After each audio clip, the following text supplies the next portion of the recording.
Hello again and welcome to my channel. Today I felt like doing 6-inch wood cradle panels, and I'm doing them because I'm preparing for a local market and I'm doing quite a few small paintings that I think will appeal to a lot of people who want to get into the abstract world without the purchase of something large on their wall. It's a wonderful way of introducing yourself and your home to something fun and different. But let's not talk about people buying it. Let's talk about making it. I've got a bunch of stamps here, rubber stamps, and I'm going to do a busy background. Now, normally I could use this permanent ink pad and put the stamps down and make those impressions along the panel. But because my stamps all have a very rigid square or straight edges, I don't want to use that stamp pad and have straight lines and straight edges. I want it to be more organic and random. So I'm going to use my gel plate instead, and I will pour my paint onto the gel plate in a very random, uneven way, and then use that as stamping. I've got two colors that I'm using as my main color: Sepia, which is a dark brown, and Quinacridone Magenta, which I love. And I think between these two colors and then doing different tints of them, adding whites to make neutrals, it's going to be a wonderful limited color palette that still gives me quite a few colors. I'm going to mix up the sepia right away with some white paint, partly to make it a little pastier with the white, because that's the sepia is fairly fluid, and partly because I want to get a brighter neutral. Not quite even a neutral, it's fairly bright goldy, but anyway, you get the idea. And what I want to do is I want to have gradations in my color when I put it on the gel plate. So you can see here that I'm not over rolling it. I want it to be variations of the colors as I put the rubber stamp on it. And then when I stamp it onto my panels, it's going to be different shades of the sepia and the gold all at the same time. So this is a lot of fun. It creates depths all in one movement. Instead of stamping one color and then another, I'm taking care of that with one fell swoop. And as you can see, I rolled it on random on the gel plate. I did not have straight edges, and I'm only pressing the stamps down through the middle area with my fingers so that I do not have straight edges from that stamp. So I am going to treat these two panels as if it's a diptych, which means two panels, two art pieces of art that are meant to be hung together. I'm going to treat them as two, but I'm going to show you all along that, keeping in mind that it could be a diptych, it could also be standing alone. Each of these could stand alone on their own with balance and interest and movement if I was to sell them separately. So I do like to do that quite often, because not everybody wants to buy two. But if you do, bonus, because they work so well together. So what I'm doing right now, I'm not overthinking, but I am sort of keeping in mind some rhythm and balance as a twosome. I'm going to keep that gel plate clean so that I can apply new colors and not make mud. So I've got dots as my first stamping. And now I've got a wonderful new stamp from Joggles.com. I'll leave the link below. And it's a bunch of bubbles or circles. And I also have another one from Joggles.com with dash lines on an angle. And I love both of these. They're a lot of fun. I bought them recently because they represent so much my style. So I'm going to start off with my Quinacridone Crimson. It's quite fluid as well and semi-transparent. And I'm going to add a little bit of the sepia. And again, I'm going to roll this on lightly and not over mix them so that I get a random bit of color and in gradations, like changing colors. And again, I'm trying not to touch the outside edges of the panel. And when I stamp this down, I get bits of magenta and bits of sepia. It's a lot of fun. And in doing this, the more I do it, the more I blend those colors as well and create a third color. So this is a lot of fun. So this is pretty much my color palette right here. And again, as I stamp these, I'm keeping in mind that it's a diptych and keeping the balance. Even though I don't like symmetry, left and right are always going to be a little different. This does look a little bit like a mirror image. And also, I apologize. I didn't realize I hadn't filmed that part. I took two different stamps and I stamped. using the same paint that was on my gel plate. And then I took that gel plate and smushed that on top of it to use it up. And that way it gave a smudgy effect instead of using a paintbrush. And I quite like how effective that is. Now you're going to look and think, wow, is that ever busy? This is just an underpainting. This is just a start. And even as an underpainting, I like to have a balance of smudge, busyness, calm areas. So I've got magenta, sepia, and now I'm going to make tints and blends so that I can make nice contrast. The contrast is going to be a creamy color and white pretty much throughout with the hits of magenta, sepia, and I've also got this iridescent gold, bright gold, because it goes so well with these colors, and I thought it'd be fun and subtle. I'm not a bling person. I don't normally do a lot with gold, but I thought I'd get that stamp out again with the little mini dots, roll this gold out, and use that, and again, very unevenly because I do not want straight edges from the stamp. And then I'll use the inside of with my fingers to get that gold on there. And I'm just going to put that randomly throughout, not as many times as I did the other colors, but I want a little hit of this bling of gold, and it's going to be so subtle. You don't even see it there until you rotate the boards, and then you get a hint of that shine. So I thought that would be a little bit of fun, and later on they may even disappear completely, but for now I just wanted a hit. And because it wasn't showing up too well, I thought I'd do it a little thicker and add a few more stamps of it here and there, just in case it does show up later. Again, I just want it to be very, very subtle. Sometimes when I do these underpaintings and then I paint over top and scrape away or take away, some of these little remnants of patterns from the underpainting get revealed later on, and it's a lovely surprise when they do. So again, I'm not trying to overthink this, but I am keeping in mind that it's a twosome and that they could stand alone on their own as well and have balance. You could say that this is already fun as it is, add just the odd other stamp that's even darker or lighter and call it a day. But I love to do more layers and create depth. I find this is fun and fabulous, but it's not, it's too two-dimensional. I really want to create more depth in the piece. Plus, I'm going to do other things later that's going to alter it even more. But until then, I've got this other stamp, which I just adore, these big bubbles. I'm going to use full out this magenta, keep it dark and bright. Again, rolling it out randomly and not touching the edges of the stamp. And what's fun is when I press that down, I'm going to get hits of magenta with the odd bit of yellow in it as well. And I'm going to press in various ways, sometimes soft, sometimes hard, so that I get, you can see there that turned out way more magenta, way brighter. I'm just trying to sort of shake it up a little bit, give more layers of depth, so that some of these bubbles go into the background, and the darker the colors, they shoot to the foreground. Now it's getting really, really busy. I'm going to let that dry. This is just a mid-layer. There's so much more to do. Now, because I want to have these are fairly deep canvases, and I love to paint the edges. So I'm going to also stamp and do the sides all around because I like how it continues when you've got it either on its own or on an easel or standing on a shelf or on the wall. I like to be able to see a wraparound image. It makes the whole painting, 6-inch painting, seem even bigger on the wall. So I'm starting off with fairly similar order of lighter colors and gold at the bottom, and then going to darker later on. And I'm being very organic and random here. And I'm not going to do as much stamping on the very bottom right there because I intend on signing my name, my signature on the very bottom. And the reason why I do that is if I sell this as a diptych, I do not want my name to show up twice when they're together. So I thought if I have it on the bottom, it's more subtle, it's a little bit hidden, but it's there on each piece.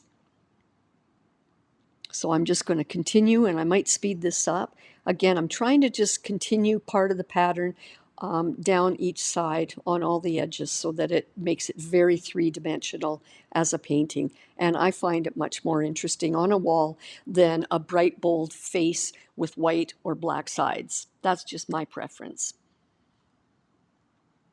And now I'm doing a little bit of the lighter and then mixing sepia. Too much there, so I dab some back. I'm trying to recreate that lighter brown, just so I have a variety. I love how those dots are undulating colors of yellow, pink, magenta, brown. They're all over the place, all in one stamp.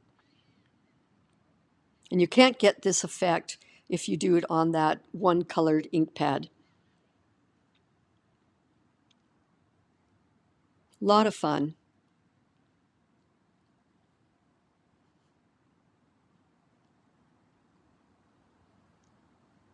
Now let's go for some more dark, getting a little bit darker. Actually, no, I guess I'm going a little bit lighter, but what I'm trying to do is get a mixture. So I guess I wanted more of the brown because I'm going to get that stamp with the dashed lines, because if you recall, I did use that before, so I want to recreate some of that effect on the sides. And I'm moving it around so that it's a random pattern.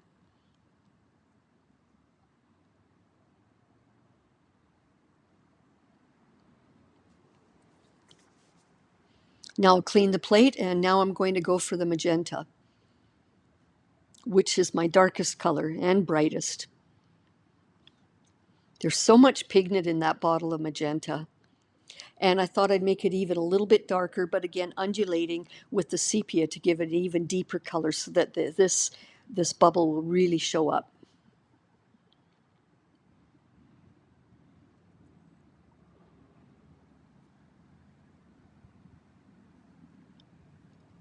This is a quick and easy way of covering a panel.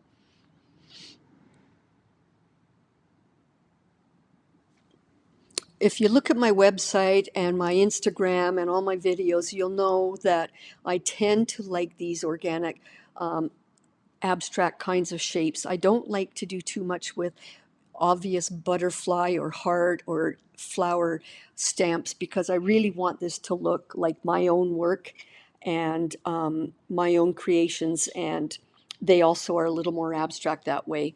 It's okay when I do in an art journal, but when I sell a piece at a market or at an exhibit or wherever, I tend to want to have more organic shapes and not obvious stencils and stamps, because I feel like that's just not fair. I'd rather show people that most of this was my own doing. I hope that makes sense to you. I'm not disputing the fact that people use stamps. I think they're wonderful and I use them a lot. It's just my own preference. If I'm going to sell something, I prefer to make it as much my own as I can. But man, are there ever some fun stamps on Joggles.com. And I'm not sponsored by them, by the way. I'm not. I do prefer using them for stencils and stamps, and I'm happy to direct you to them. Look how beautiful that cream came out.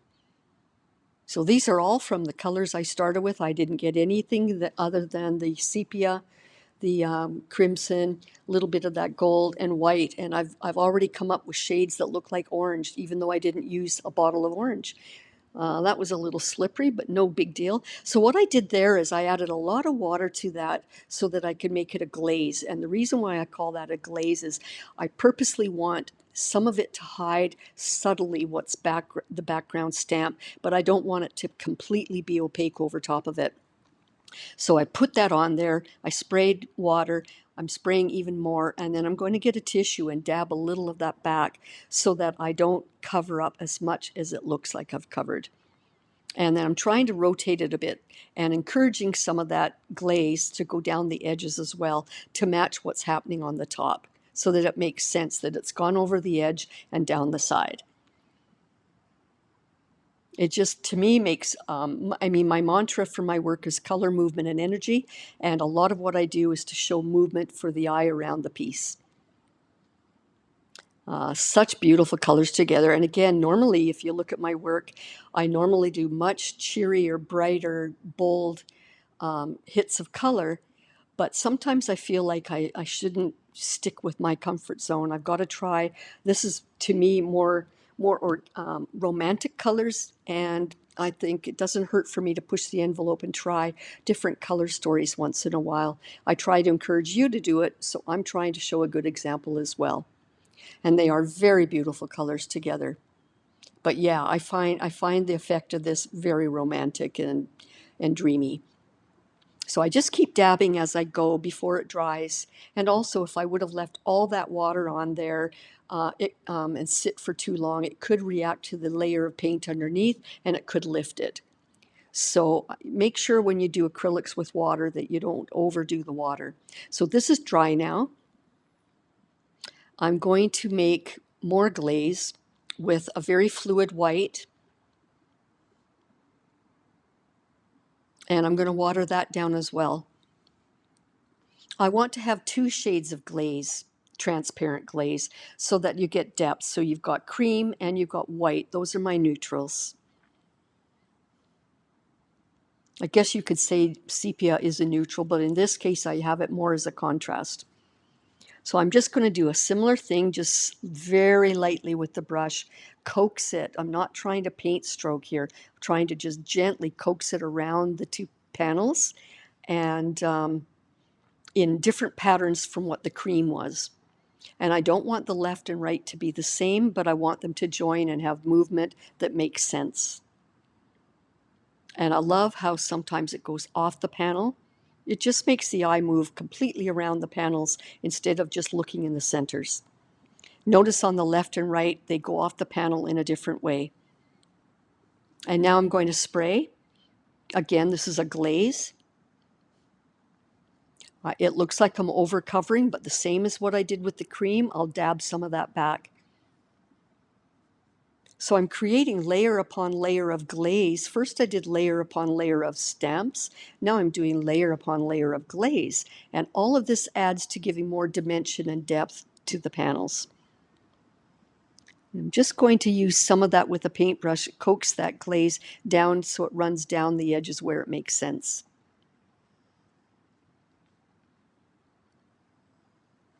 It's a little hard to do that later. I prefer to do all my sides as I work. Now I'm not going to touch them together while they dry because I don't want them to stick together.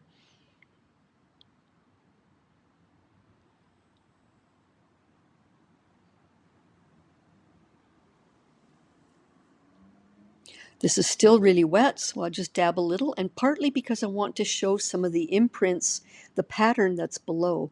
But again, because I've got another glaze before over there, and now this, it's really looking like very, very faded prints in the background, and I love that. So I think I've got already visually a lot of layers of depth. It's really taking shape. And I'm getting more and more in love with these colors. I might even do another couple of panels with these colors in a completely more graphic way, just to show you. I'll probably do that next time, just to show you how drastically different you can treat colors on panels. Now I've got that fluid in a fine liner dispenser. I've got that fluid white, very, very fluid. And this is a signature thing. Signature is a play on words here. I'm not writing my signature. I'm not writing any words, but I always scribble, most of the time scribble on my work to make it look like it is writing or scribbling. It's just something I like to do. And I'm purposely doing that on top of wet, and then I'm letting it stay and dry. And as those lines I scribbled on there settle, they will spread out ever so slightly and become a little more fuzzy. You know, when I started these 2 panels, I had no idea that I would end up already here what I'm doing. I knew I was going to stamp, I knew the colors I wanted, but I had no idea where it would lead me, and I love this. And again, it wasn't planned. I do everything by intuition, instinct, and this is what happened. And I love how it is just when you do things that are a surprise, I just feel more gratified from that because I took chances and I discovered new things. And that's what I encourage you to do. Take chances. That looked really bold what I did. If you didn't like it, wipe it off. wet it and wipe it off and try something new. But because I gamble and take, so what I did was I circled on the right that interesting area where I sponged back some of it with the tissue. So I'm going to do a similar thing in this detail on the left. They're very different shapes, very different patterns, but I'm treating the dabbing of the color in a similar way so that they match. So it's not symmetrical, but they are, the weight of the left and right of the panels is doing something similar. Again, I'm still thinking about this as a diptych as well. And how does it look if I was to keep them together? And how does it look when you pull them apart? Now, that was bone dry before I went and did this. Here's another really bold move. You might say, what on earth are you doing? At first, I thought I would do this and then take a stick and scribble. And I did try that, but I didn't like the effect. It was all wrong. So I wiped it, I smoothed it back down, and I started again. And this is where I decided to go. I painted it on even thicker, but notice I didn't paint the white everywhere.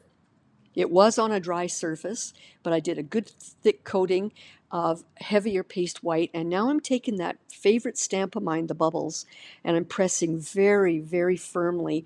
What I'm trying to do is get a bit of an indent. So it's lifting away some of the white paint, and in doing so, it's ever so slightly indenting that paint as well. Not quite as if it was molding paste, but you know, it is making an effect. And on the top half of these panels, I want to spray very heavily so that it makes it cloudy and it washes away some of that white. I didn't want paintbrush strokes. I wanted it to look like heavy white on the bottom and then fading out to nothing at the top, like a wispy cloud in the sky. I'm letting that first one stay upside down so all the water drips off on the napkin. Now I want to figure out where I have to match them up the way they were again so that I could do the similar top half of the right hand panel. And I lost my orientation of which was the top and bottom. So I had to do that and then double check. So now I know to spray heavily on the top half and let that run down, and they will both line up again as they should. Look at that. I love what's happening here. And you can't get this effect without doing layers. So I'm trying to show you that on the top half, I had those bubbles stamped in the magenta color. Now I've got them pressed down over top of white, and it's revealing the magenta that was underneath. So it's the same stamp, two different techniques, giving two different results. And I hope that as it dries, it stays slightly relief so that I can do a glaze of magenta over top this when it's dry, and perhaps some of that magenta will stick inside those grooves. Before I go further though, while I still have a bit of that very wet white glaze, I'm going to dab some of the areas on the sides, again where it makes sense that it dribbled down the edges.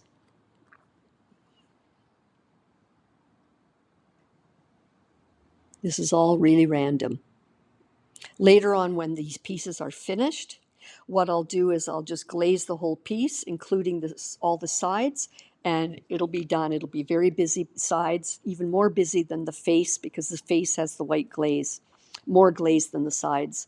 So now I'm going to hope that there's a bit of relief with those bubbles, and I'm going to put this magenta into the back of a dish here and add a little bit of water to make it more of a glaze.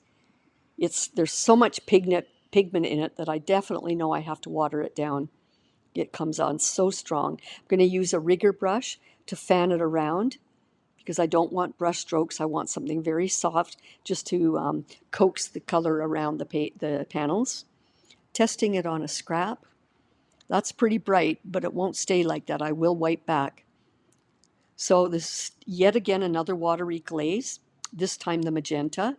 So this is my third glaze. I did cream, I did white, and now magenta. I know that looks really drastic, but it won't stay like this.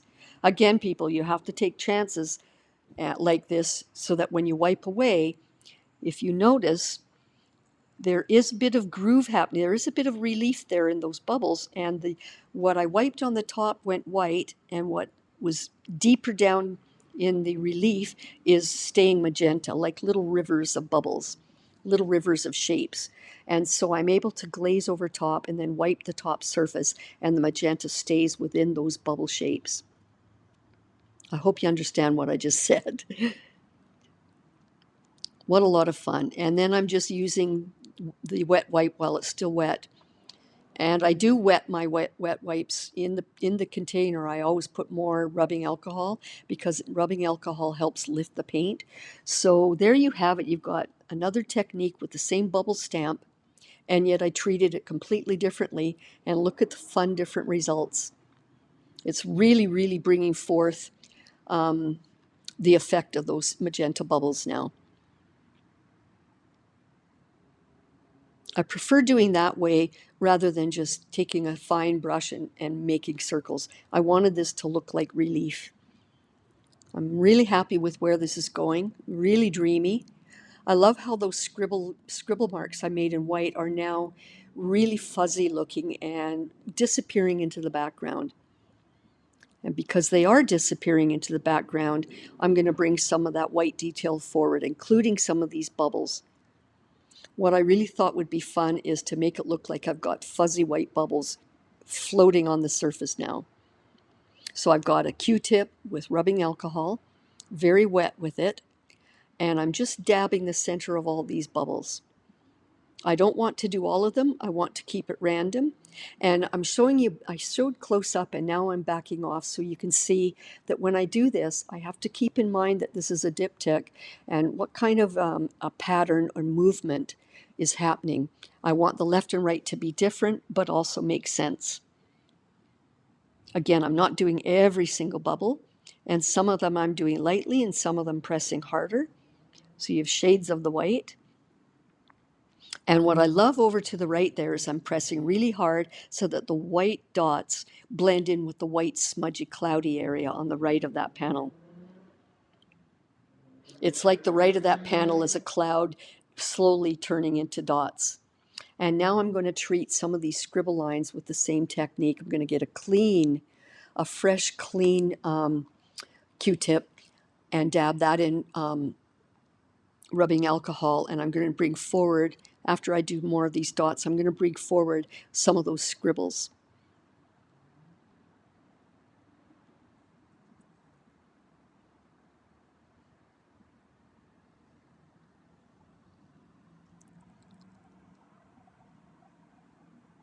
Yeah, I think I will. I love the scribbles disappearing, but I want some of them to sit on the top layer. I just had a couple more dots to finesse.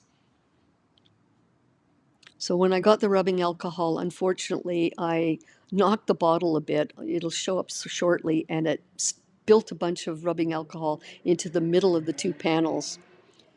So when that happened, all I could do, because I didn't want to rub it and wreck what I've already got, I let it sit there. This is where it happened. You see the big splash?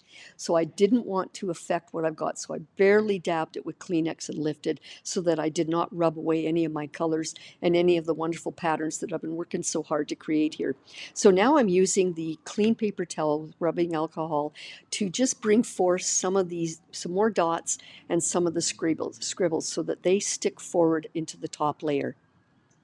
I think you can see now how wonderful this works to create more relief and depth.